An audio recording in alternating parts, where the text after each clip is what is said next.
Everyone, in this video we will discuss about the most important topic, which is sales forecasting methods. ठीक है. So in this video we will only discuss about the methods, and it is very important topic, so you need to understand it, and it is very easy. So let us start with this sales forecasting methods. So jury of executive, first is jury of executive opinions. सबसे पहले मैं आपको बता दूं what is sales forecasting. In this हम है ना predict कर रहे हैं. In this, that means we are predicting for the future sales.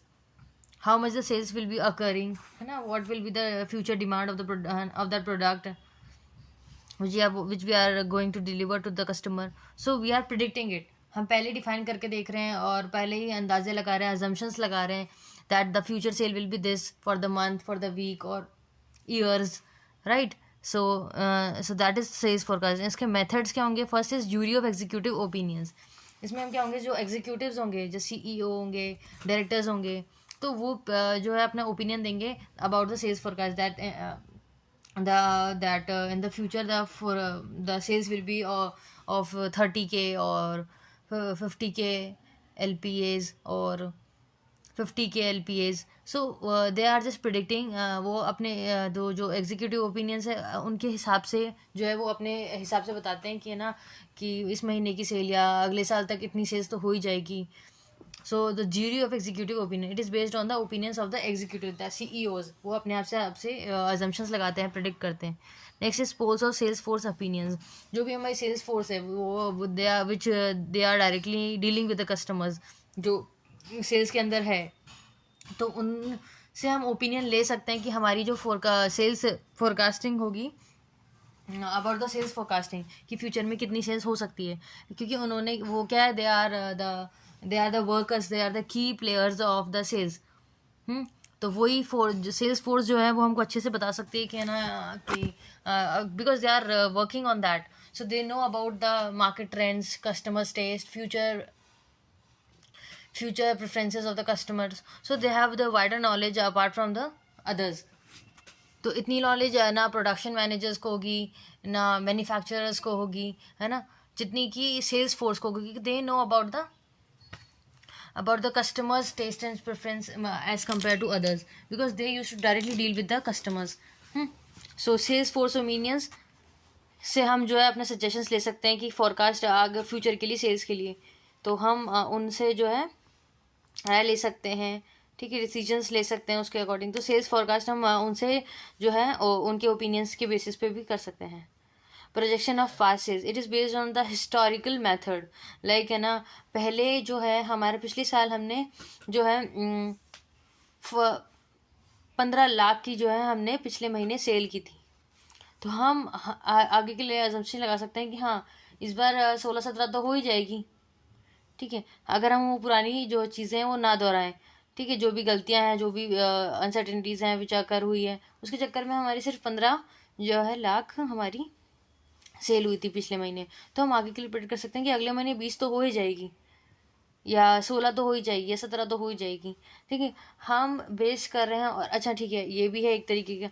Next is हम पिछले साल के डेटा से भी हम है ना अपना जो है आगे का फोरकास्ट कर सकते हैं. According to the previous year sales we are predicting for the next year sales, है ना. और इसके ये कुछ मेथड्स है: time series analysis, exponential smoothing and evaluation of past sales projections method.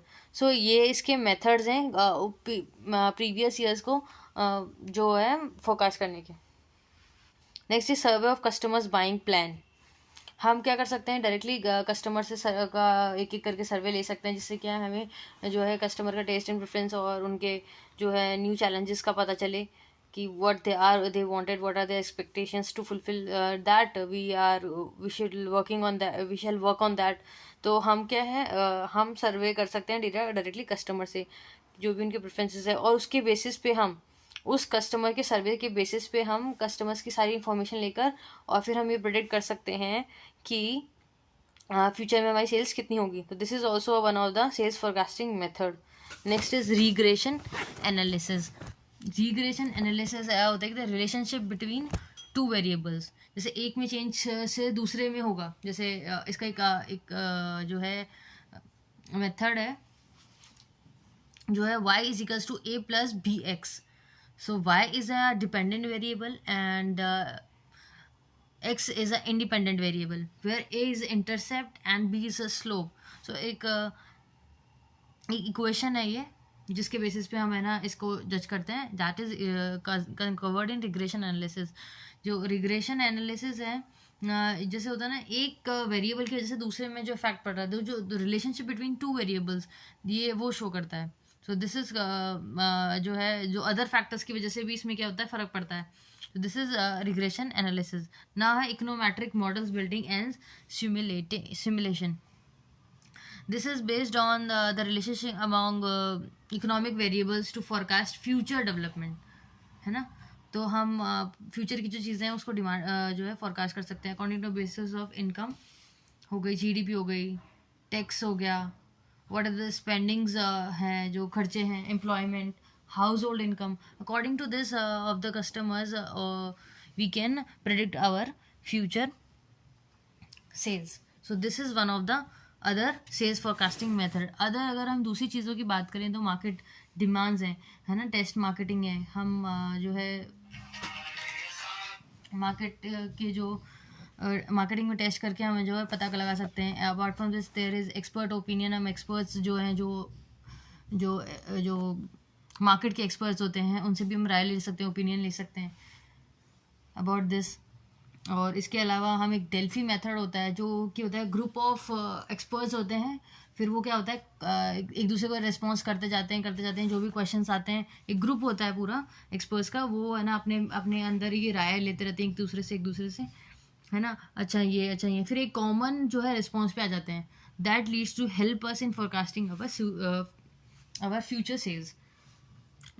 These are the methods of these are the important methods of sales forecasting for the future sales. So this is it for the video. Thank you.